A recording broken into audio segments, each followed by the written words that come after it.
This morning, is the Texas lottery in jeopardy? Lieutenant Governor Dan Patrick on his own exposing issues as the legislature this year will decide whether to renew it. Texas lawmakers launched their own DOGE effort, looking for efficiencies in state government. The chair of the new DOGE committee, State Rep Giovanni Capriglione, on tech advances and job cuts that are likely to follow. Demand for electricity in Texas is forecast to double over the next 5 years. But where will it all come from? ERCOT CEO Pablo Vegas takes that question and reveals a new plan to keep the lights on if supply gets tight. And a new push to prevent distractions and disruptions in Texas classrooms. State Rep Ellen Troxclair on her bill to ban cell phones in public schools.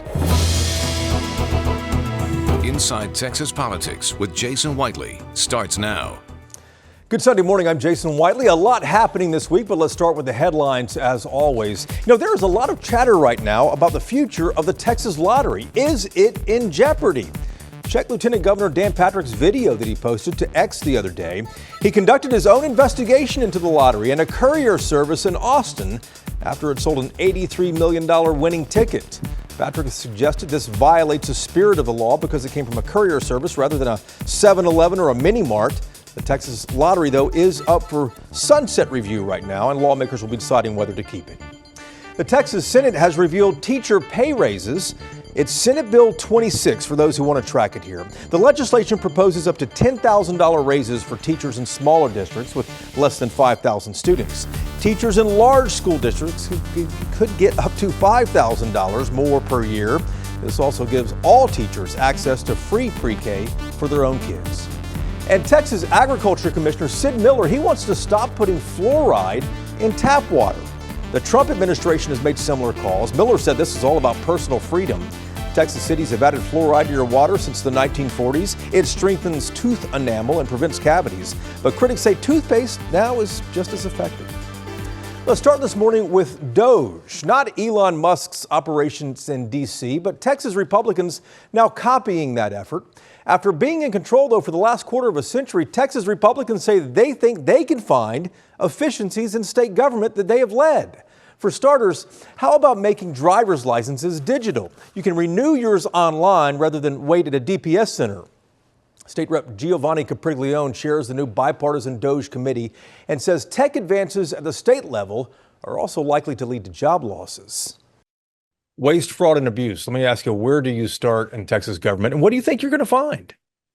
Sure. Now, so the interesting thing is ever since I've been on this committee, which has only been a few days now, I've gotten so many tips, so many ideas. It's effectively become 1-800 whistleblowers. And what I ask the viewers and anyone else that works in government is send your ideas here. We've just heard of so many opportunities for us, and especially benefits and services, right? There's unfortunately people who take advantage of government services. And so we want to make sure that the people who are supposed to be getting access to it are able to get access to those services. But at the same time, we're going to stop some of these people who, some of them are organized crime rings, right, that are going and using and selling and reselling some of the benefits that our government has. We're going to look at agencies. We're going to look at regulation reforms. I mean, what are some of the organized crime things you're talking about? I remember the DPS driver's license a year or two ago. What else are you hearing about? No, we're just seeing people basically maybe taking advantage of money that the state gives, and they've started using those to sell and resell, sometimes in the open market, sometimes in the gray market. So we're going to be delving in all of those places where people are maybe taking these benefits, okay?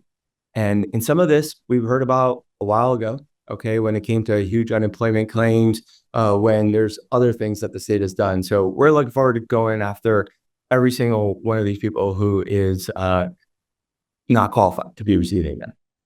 Do you expect any state jobs are going to go away after your committee does its work? I mean, the goal is for us to be able to make things more efficient, right? And so what we want to do is, whether the agencies keep people or not, but I know, and you all know, that if you're able to use technology, okay, you're able to go and quite frankly, replace the efforts and the work that are being done by individuals and at a minimum augment it, right? Why have 10 people doing this one thing when maybe one person can do 10 times what they used to do? And so we're going to look at all of these new technologies, emerging technologies, new software programs to go and be able to just be able to multiply the efforts of individual employees. It just sounds like, just reading between the lines here, that some state jobs could be in jeopardy based on the advancements of AI and the work you guys are about to start. Listen, we're seeing that all over the U.S. I mean, there's report after report where artificial intelligence now is replacing people at an incredible clip. Obviously, our goal is to be able to go and find for the taxpayer the lowest cost opportunities to get at least what was done before, but even maybe better. So I think there's going to be, I think there's going to be places where there's opportunities for agencies to right size. Let me ask this question to make sure I understand. Under the past quarter of a century of Republicans in charge in Austin, has Texas government gotten too big?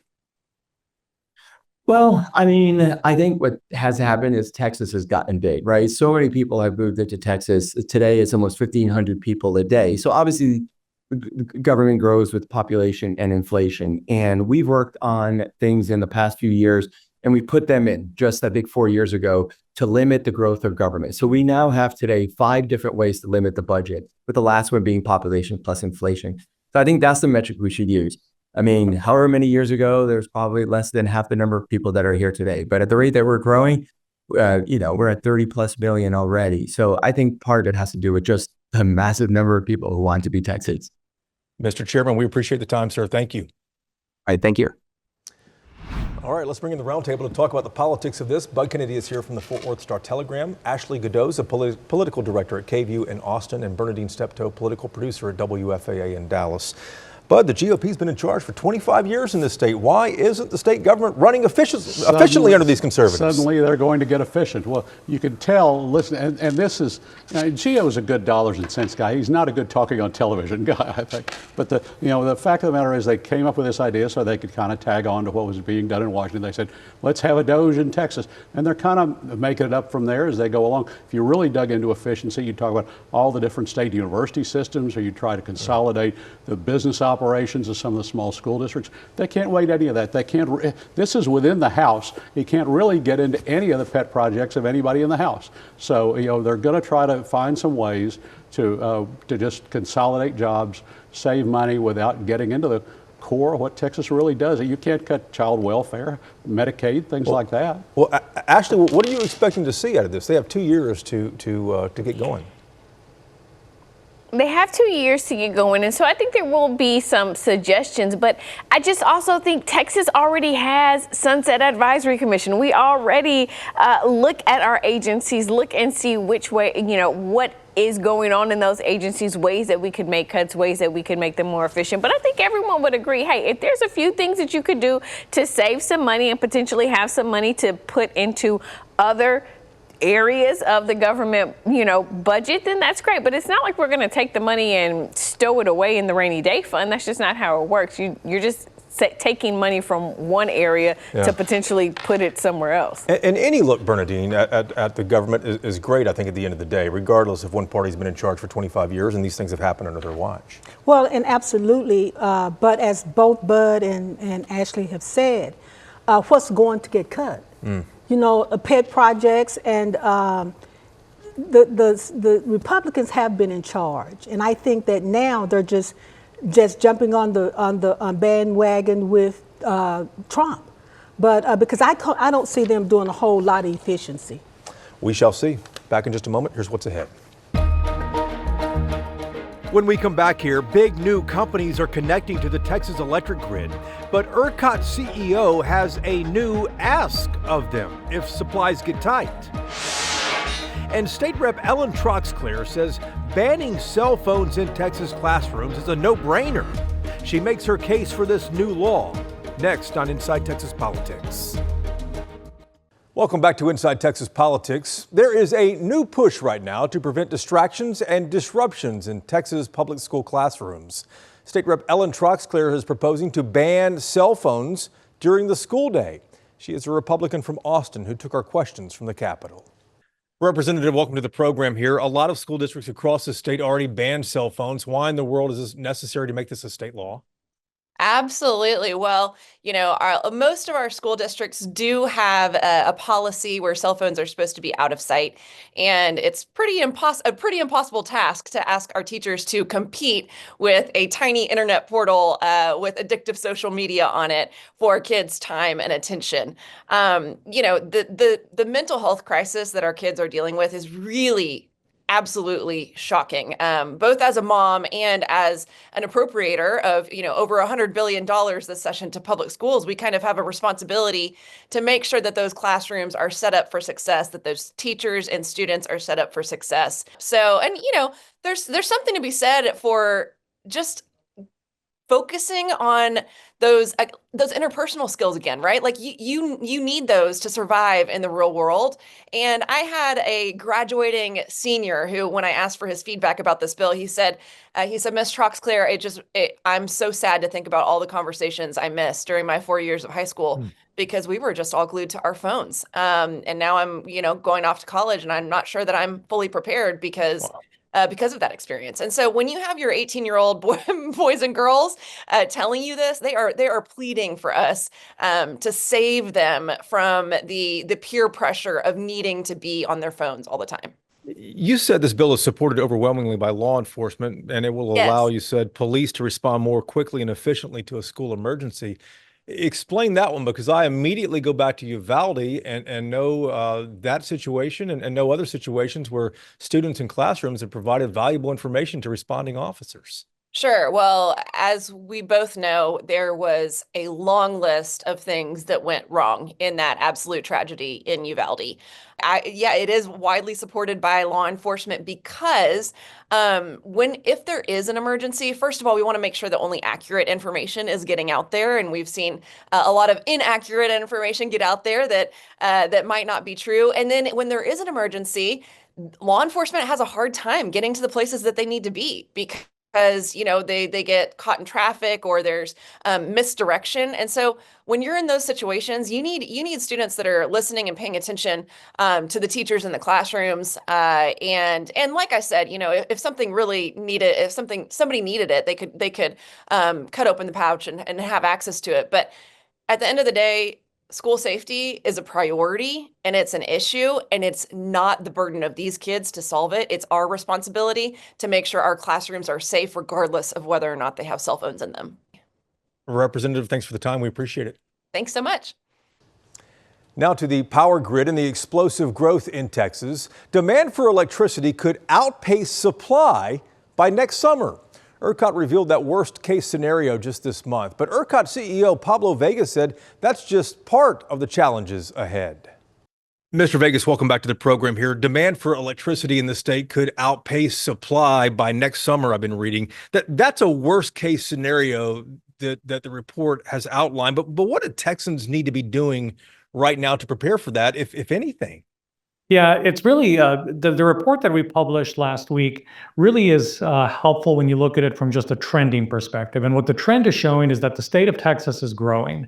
The economy is growing. We're experiencing great success in attracting businesses and people because of the great business environment we have here. But with that comes pressure on infrastructure. And, it takes a little longer to build power plants and transmission lines, as you know.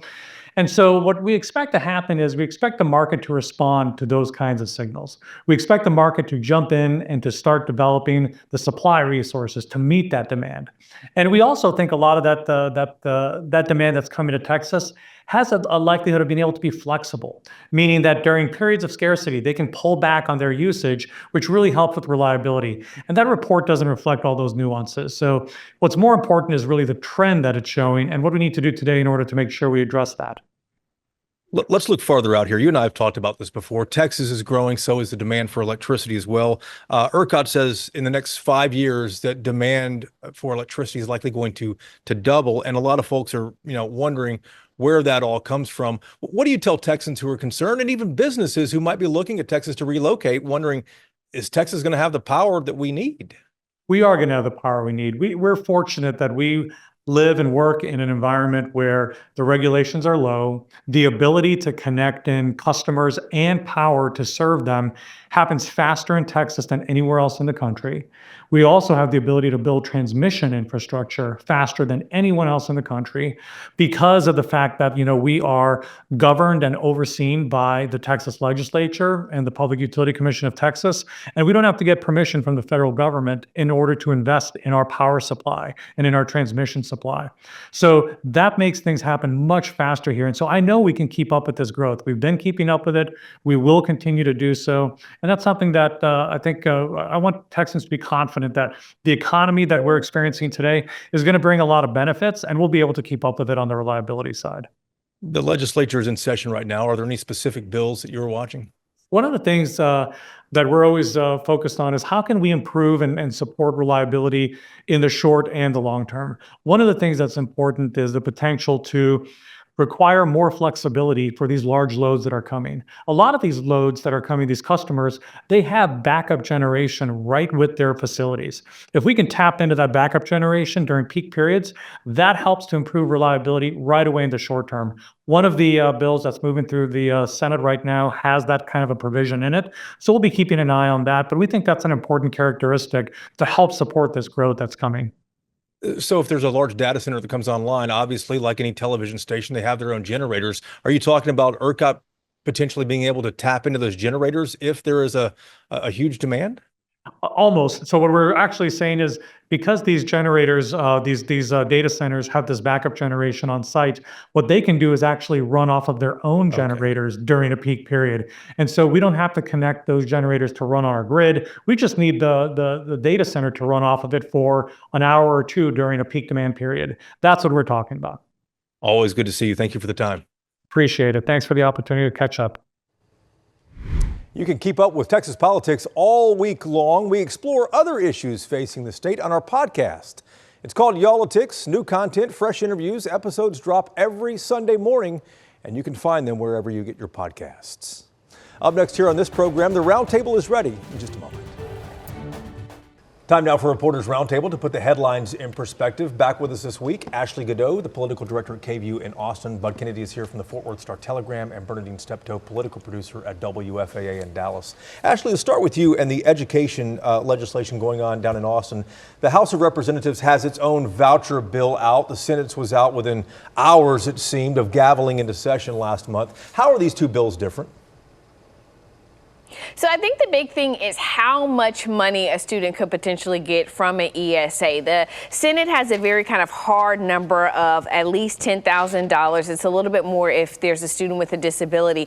The House, on the other hand, is tying the number to that an ESA is worth to 85% of the average state and local funding that a district gets per student. So we crunched some numbers looking at numbers from the TEA. So as of right now, it would be a little less than $10,900, but the number could change and would change every time the state potentially puts more money and more funding into its per student allotment. That, I think, is the big difference there. And Bud, they are talking about putting more money into the student allotment. And we say, you heard Ashley say ESAs, there's all kinds of names for this. Names for vouchers, this, education savings accounts. Education savings, and even the two bills kind of define it differently. But the House has a bill that addresses some of the deficiencies in the Senate bill. Most of all, what I like about the House bill is it sets an overall value or cost on a child's education, whether they're in a public school or in a private school. It says, okay, this is what it's worth for a public school. We're going to fund it to this level. If you choose a private school, we're going to give you a percentage of that.